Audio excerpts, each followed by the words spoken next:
They found a door beneath the Vatican that's been sealed for over 1,600 years, and the church won't tell anyone what's behind it. In 1939, workers were digging beneath St. Peter's Basilica when their shovels broke through the floor. They expected dirt. They found a wall, Ramang, ancient, and behind it an entire city of the dead. Tombs stacked in rows, carved facades, mosaics on the walls, all of it perfectly preserved. Sealed since the year 320, the Vatican immediately shut down the site, told the workers to stop, ordered complete silence, no press, no announcements, no visitors. And for the next 10 years, a small team of archaeologists worked in secret, excavating tomb after tomb, opening sealed chambers, searching for something. And in 1950, they announced they'd found the bones of St. Peter, the first pope, the foundation of the entire Catholic Church. But here's what they didn't announce. What else they found down there? The chambers they couldn't explain. The tunnels that led deeper. The doors they never opened.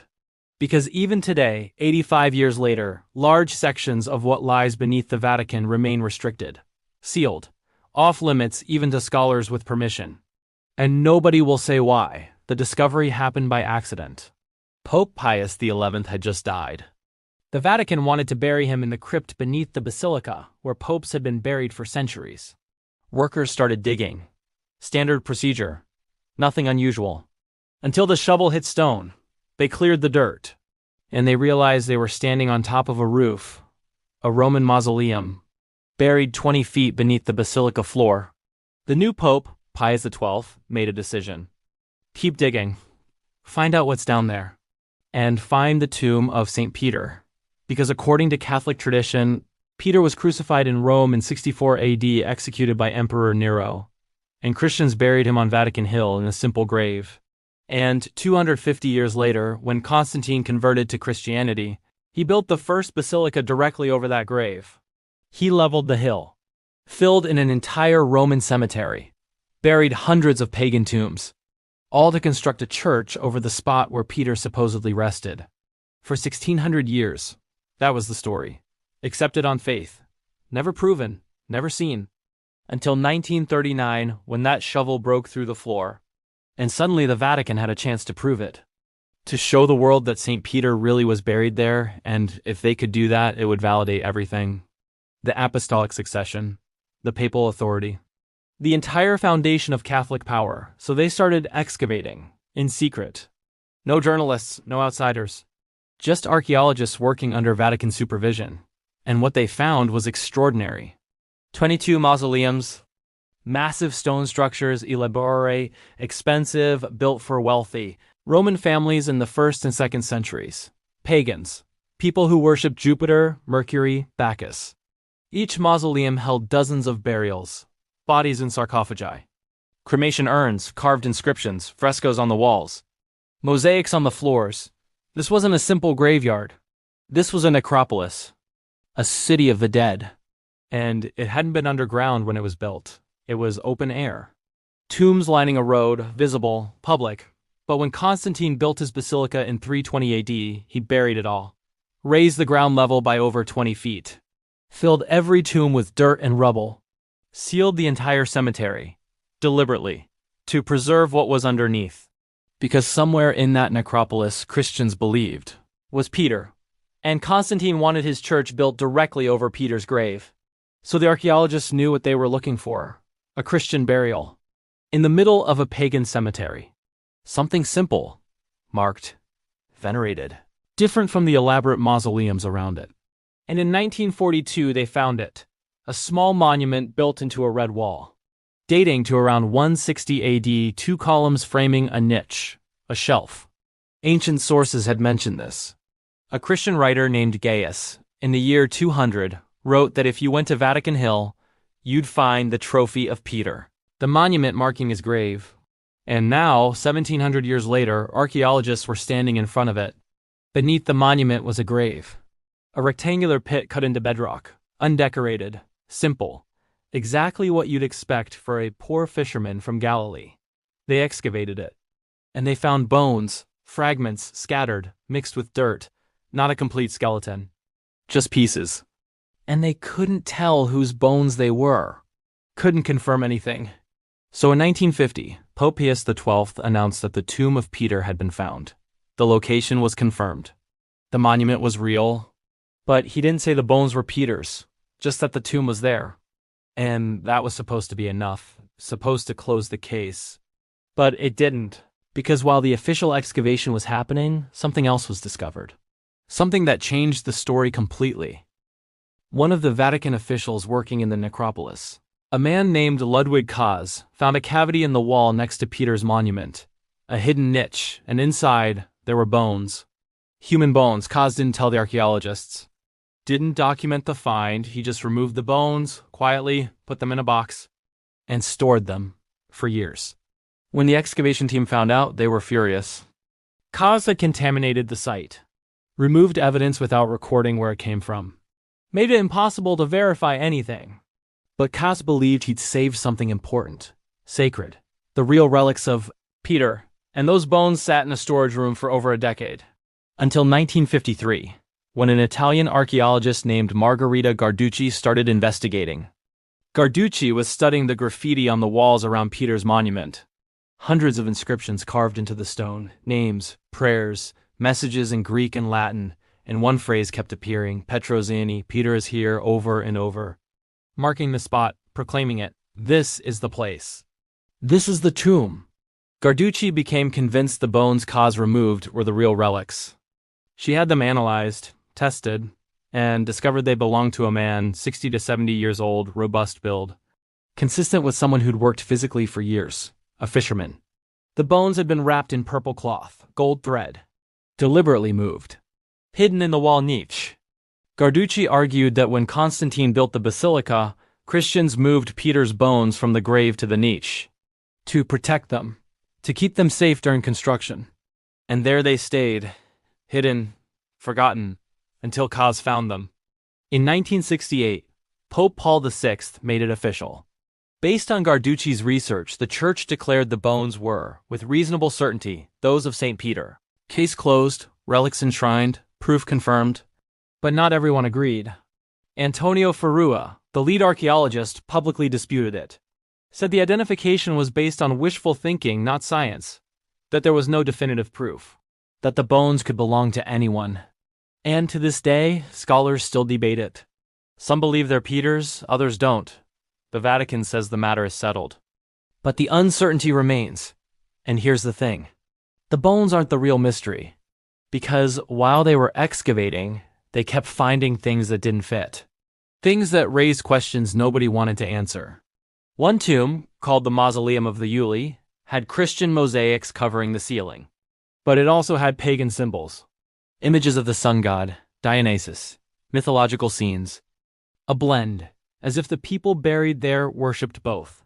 The tomb dates to the late 200s, when Christianity was still illegal, when Christians were being persecuted, and yet here was an expensive, elaborate tomb openly displaying Christian imagery. How?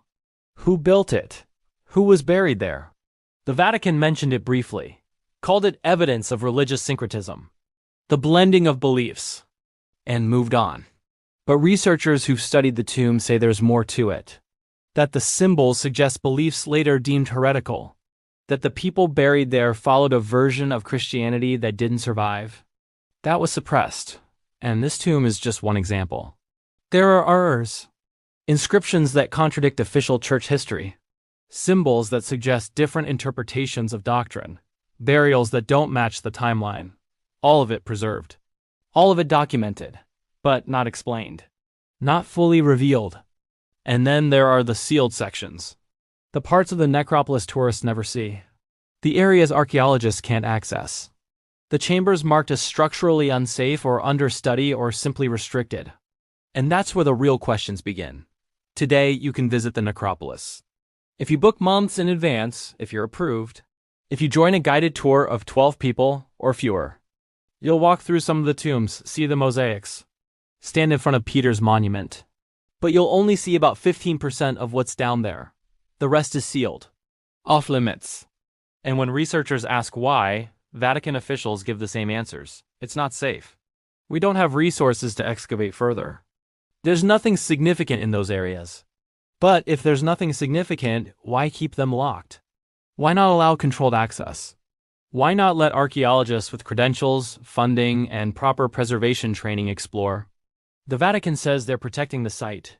That unregulated access causes damage. That humidity, temperature, human presence all degrade the ancient structures. And that's true. The necropolis is fragile. The frescoes are fading, the walls are crumbling, preservation is important. But it doesn't explain why certain sections are completely off limits. Why researchers are denied entry even with proper protocols. Why doors remain locked with no explanation. And it definitely doesn't explain what happened in 1952. That year, a French archaeologist named Philippe Lauer was studying the necropolis. He was an expert in underground structures, had worked on major excavations across Europe and Egypt. And he noticed something. The walls didn't align with the floor. Structurally, it looked like there was more below. Another level, deeper, older. He requested permission to excavate downward. The Vatican refused. He showed calculations, presented evidence. Argued there could be significant discoveries beneath the visible tombs. The Vatican refused again. And shortly after his access was revoked, research complete, nothing more to see, leave. Lauer later wrote in his journals that he believed there were at least 2 more levels beneath the necropolis. That Romans had been burying people on Vatican Hill for centuries before Christianity. And whatever was down there, the Vatican didn't want it found. His claims were dismissed, called speculative. But other archaeologists who reviewed his work agreed. The structure suggests multiple layers, and the refusal to investigate is unusual, almost suspicious. In 1978, an Italian architect named Carlo Rispoli was hired to assess structural stability in the necropolis. He mapped the entire complex, measured walls, analyzed foundations. And in his report, he documented several anomalies. Ground-penetrating radar showed hollow spaces, voids beneath the floor, possible chambers. He recommended further investigation. The Vatican archived the report, never followed up. When Rispoli tried to access the site again years later, he was denied. No explanation. And when he published his findings independently, the Vatican released a statement dismissing his methods as outdated and his conclusions as unsupported. But Rispoli's report still exists.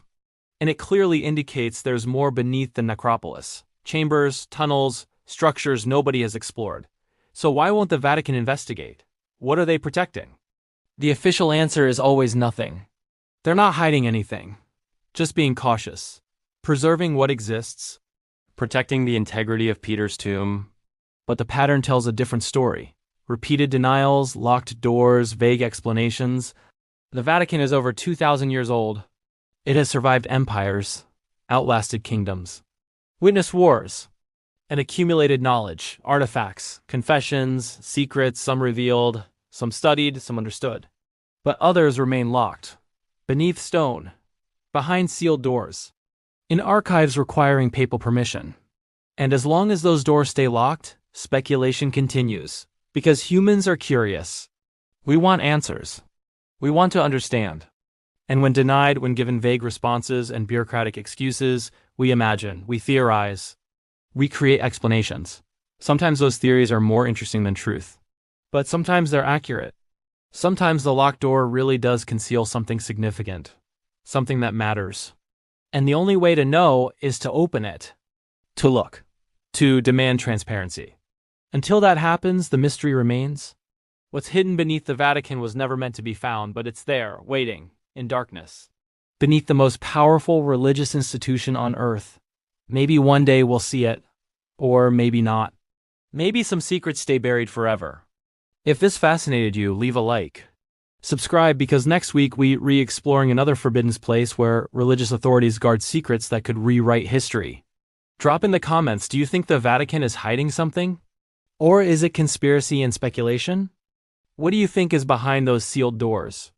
Because nobody can answer that, not yet. Not until the Vatican decides to show us.